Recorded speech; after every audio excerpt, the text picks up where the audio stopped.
Hello दोस्तों, जैसा कि आपने बायोनोवा 007 पे काफ़ी सारे वीडियोस देखे। उसमें हमने 10th का फर्स्ट जो चैप्टर है लाइफ प्रोसेस से स्टार्ट किया है। और लाइफ प्रोसेस में हमने फर्स्ट जो है न्यूट्रिशन पार्ट कंप्लीट कर चुके हैं। उसके बाद में रेस्पिरेशन पार्ट लिया और अभी जो चल रहा है अपना ट्रांसपोर्टेशन चल रहा है। ट्रांसपोर्टेशन में जो बेसिक था कि हाँ ब्लड क्या है, ब्लड का रोल क्या है ट्रांसपोर्टेशन में, एंड देन ब्लड वेसल्स वो कंप्लीट कर चुके थे। और हार्ट में जो सर्कुलेशन है वो भी देख चुके थे। तो आज का जो टॉपिक रहेगा वो रहेगा हार्ट में जो डबल सर्कुलेशन होता है उसके बारे में हम थोड़ा डिटेल में देखेंगे। और ये कंपेयर करेंगे अदर टाइप ऑफ एनिमल्स। जब हम कंपेयर करते हैं वार्म ब्लडेड और कोल्ड ब्लडेड जो एनिमल्स रहते हैं तो उनमें अपन कंपेयर करके देखेंगे, क्योंकि बोर्ड के एग्ज़ाम में मोस्टली इसका जो कंपेयर रहता है कि 4 चैम्बर हार्ट जो है वो क्यों रिक्वायर्ड रहता है ह्यूमन बीइंग के लिए, उसका क्या इम्पोर्टेंस है। और फॉर एग्जांपल 3 चैम्बर्ड हार्ट किस में होता है, 2 चैम्बर्ड किस में होता है, और उनमें क्या ऐसा डिसएडवांटेजेस है जिसके कारण वार्म ब्लडेड में मोस्टली 4 चैम्बर्ड हार्ट होता है। तो चलिए देखते हैं next one topic, double circulation. Okay, let's move.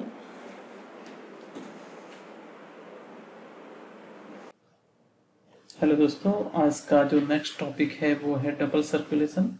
Last class में हमने हार्ट के बारे में पढ़ा। आज देखेंगे हार्ट में डबल सर्कुलेशन कैसे होता है। तो फर्स्ट देखते हैं double circulation. Okay, double circulation से मीनिंग क्या है कि ये जैसे अपन देख रहे हैं हार्ट, ओके, तो ये हार्ट है, इसमें ब्लड जो है वो 2 टाइम सर्कुलेट होता है। तो ये डबल सर्कुलेशन को समझने से पहले हमको ये देखना होता है कि दिस वन इज लंग्स। यहाँ पे क्या है, लंग्स, और यहाँ पे with the help of lungs क्या कन्वर्जन होगा, डीऑक्सीजनेटेड। डीऑक्सीजनेटेड जो ब्लड है वो कन्वर्ट हो रहा है ऑक्सीजनेटेड ब्लड में। इट इज डीऑक्सीजनेटेड ब्लड जो है कन्वर्ट हो रहा है ऑक्सीजनेटेड ब्लड में, फर्स्ट वन। और यहाँ पे अपन देख रहे हैं all type of cellular part और बॉडी पार्ट। तो यहाँ पे क्या हो रहा है, बॉडी पार्ट। तो इसके थ्रू क्या हो रहा है, जो ऑक्सीजनेटेड ब्लड है, ऑक्सीजनेटेड ब्लड जो है वो किस में कन्वर्ट हो रहा है, डीऑक्सीजनेटेड। तो इस टाइप से ये सर्कुलेशन चलता रहेगा। डीऑक्सीजनेटेड वापस लंग्स के पास आएगा और लंग्स से वापस ऑक्सीजनेटेड बनेगा और ऑक्सीजनेटेड वापस किसके पास जाएगा, बॉडी पार्ट्स के पास में।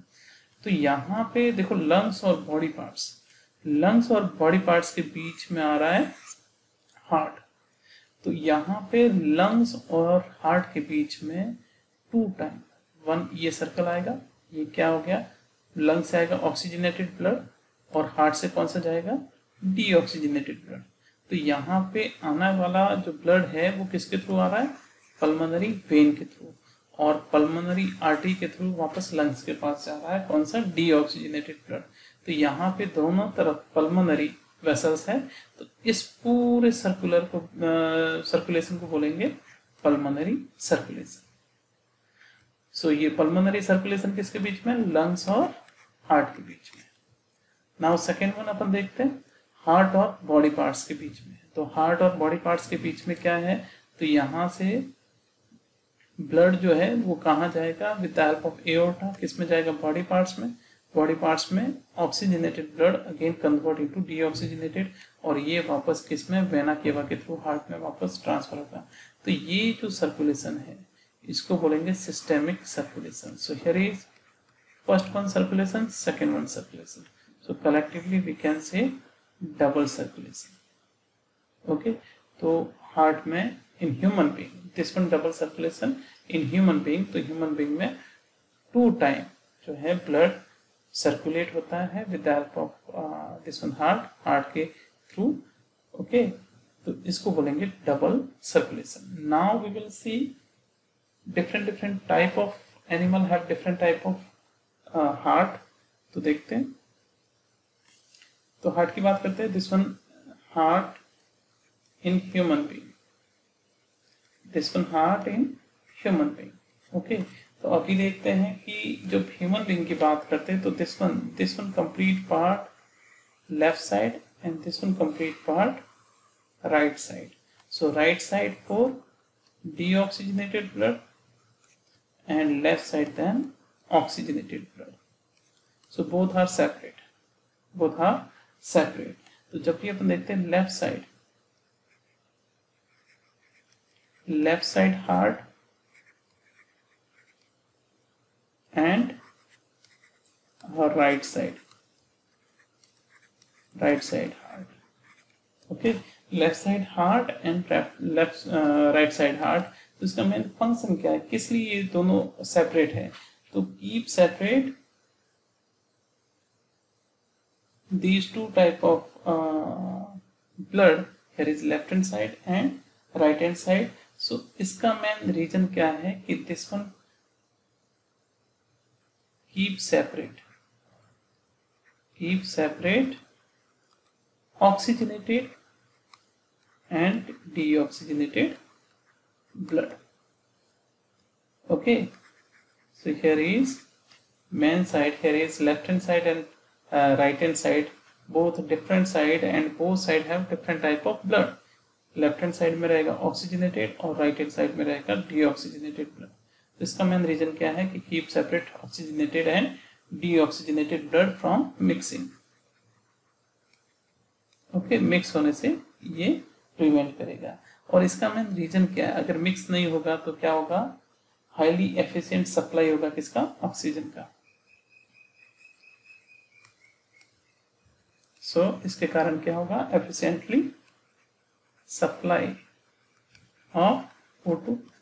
जब O2 सप्लाई एफिशिएंटली होगा तो क्या होगा, energy. Okay, useful energy also release. Okay, so here is in presence of oxygen. So here is when we see warm blooded animals. Okay, warm blooded animals को देखोगे, for example here is mammals, birds. So these are warm blooded, so these have required more energy. warm blooded में क्या होगा, animal means required energy is high. Required energy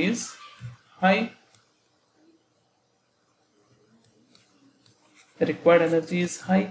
तो required energy high क्यों है, warm blooded किस type के होते हैं, बिकॉज दीज विल मेंटेन